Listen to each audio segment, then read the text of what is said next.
Ici Lynn Barnabé et au nom de la SDE, il me fait grand plaisir de vous présenter Geneviève Noël de Mubi Regenerative Consulting. Bonjour Geneviève. Bonjour. Est-ce que vous pouvez tout d'abord nous expliquer ce qu'est votre entreprise? Oui, bien sûr. Mon entreprise est une compagnie de design, puis on se spécialise dans l'innovation et les technologies environnementales. Est-ce que vous pouvez nous expliquer davantage ce qu'est les technologies environnementales? Oui, on a fait plusieurs produits, notamment un produit en instance de brevet qui est un système modulaire de murs végétalisés. Donc, c'est similaire aux toitures végétalisées, mais ça se trouve sur les surfaces horizontales. Donc, il y a les bénéfices environnementaux très similaires aux toitures, mais étant donné qu'il y a beaucoup de défis à la verticale, comme l'érosion, retenir les plantes au niveau vertical. On a développé un système, il y a un brevet international en attente. Puis, ce qu'on fait, c'est qu'on donne la permission à d'autres compagnies sous licence de produire, de développer, de marketing, de vendre nos produits. Donc, nous, vraiment, on se concentre sur le design. Donc, la création du produit, les idées derrière le produit. Et donc, vous vendez ça à d'autres entreprises à l'international? Oui, à l'international. En ce moment, il y a une compagnie européenne qui a acheté les droits de ce produit-là pour le monde entier, en fait. Ils travaillent en Chine, ils travaillent en Europe, en Amérique du Nord. Pas trop en Amérique du Sud encore, mais c'est en développement. Donc, c'est très intéressant. Alors, on fonctionne avec un principe de royauté. On leur assigne le brevet et on reçoit des royautés à chaque mètre carré qui est installé.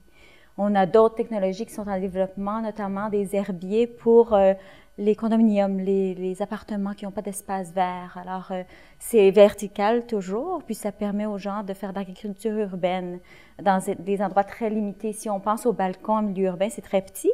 On a de la place pour une table, 2 chaises, c'est tout. Alors, si on veut avoir des pots, des plantes, si on est à la verticale, mais ça offre plus d'espace pour prendre plaisir au balcon. Et d'où vous est venue cette idée d'entreprise?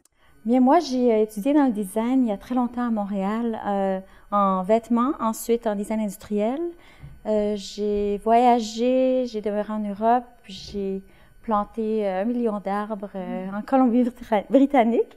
Puis quand je suis retournée pour terminer mon baccalauréat, c'était en design industriel, mais j'ai combiné mon amour de l'écologie, l'environnement et la nature avec le procédé de design. Alors, je me suis créé une niche pour développer des produits justement qui réétablissent le milieu naturel dans l'environnement bâti. Et lorsque vous avez démarré votre entreprise, avez-vous fait un plan d'affaires? Au tout début, j'ai commencé toute seule, puis je me rendais compte que j'avais bien besoin d'aide. Alors, c'est à ce moment-là que j'ai fait le programme au Collège Éducacentre, le programme Être en affaires, qui est associé avec la SDE.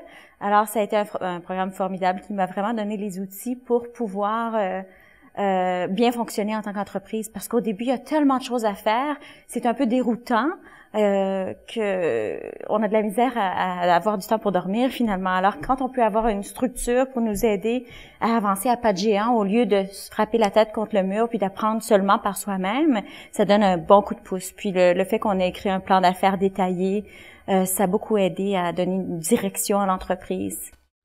Quels sont les outils de marketing que vous utilisez pour faire la promotion de vos idées, de votre entreprise? Bien, en fait, en étant dans un milieu où est-ce qu'on travaille sur l'innovation, le bouche à oreille est la meilleure façon parce que les gens sont friands d'innovation. Les gens aiment apprendre ou parler à leurs copains de qu'est-ce qui est nouveau, qu'est-ce qui est intéressant. Donc, on a été très chanceux. Le démarrage de l'entreprise s'est fait que par bouche à oreille. Pendant le programme Être en affaires, on a développé un website qu'on a raffiné au fil des années. Puis éventuellement, les projets qu'on a installés, qu'on a faits, ont été postés sur le site web, ce qui a donné pas mal de visibilité. Sur la rue aussi, les projets qui sont visibles nous ont apporté beaucoup de clientèle. Est-ce que justement, vu que vous êtes aussi maman et vous attendez un second enfant, est-ce que c'est difficile pour vous en tant qu'entrepreneur de concilier la vie de famille et la vie professionnelle? Non, c'est magnifique. Je me trouve très, très choyée d'avoir ma propre entreprise, puis d'avoir la flexibilité parce que je peux travailler de la maison, je peux travailler quand mon enfant fait la sieste, le soir, la fin de semaine. Je peux travailler beaucoup moins pendant une période où est-ce que mes enfants ont besoin de mon temps pour travailler. C'est très, très, très flexible. Puis avec le système de brevetage royauté, j'ai toujours un revenu, même si je prends des périodes sans travailler assez longues. Donc, c'est fantastique. J'ai été chanceuse dans la planification parce que je connais pas beaucoup de mamans qui peuvent profiter de ça. Donc, pour vous, c'est ce que vous appréciez de votre vie d'entrepreneur, c'est cette liberté que ça vous accorde, cette flexibilité-là? Oui. Dans la création, c'est très difficile d'être 9 à 5, lundi au vendredi. L'inspiration vient sur un banc de parc, pas nécessairement dans un cubicule. Donc, je crois que c'est dans les nouvelles tendances d'emploi, surtout au niveau de la création, design, innovation. Je pense que même les boîtes un peu plus corporatives deviennent plus flexibles pour vraiment apporter à l'entreprise l'inspiration externe. Quelles sont, selon vous, les 3 qualités requises pour être entrepreneur?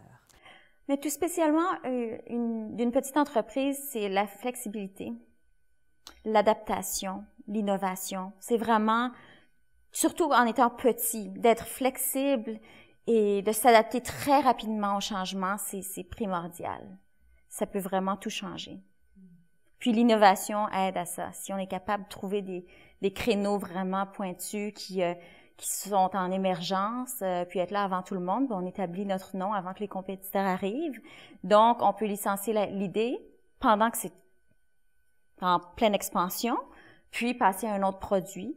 Donc, quand le produit est moins populaire, peut-être 5-10 ans plus tard, mais on a déjà introduit d'autres produits dans la ligne, donc ça nous apporte une stabilité financière aussi. Mon nom est Geneviève Noël, je suis présidente de Mubi Regenerative Consulting et notre site web est mubi.ca, mubi.ca.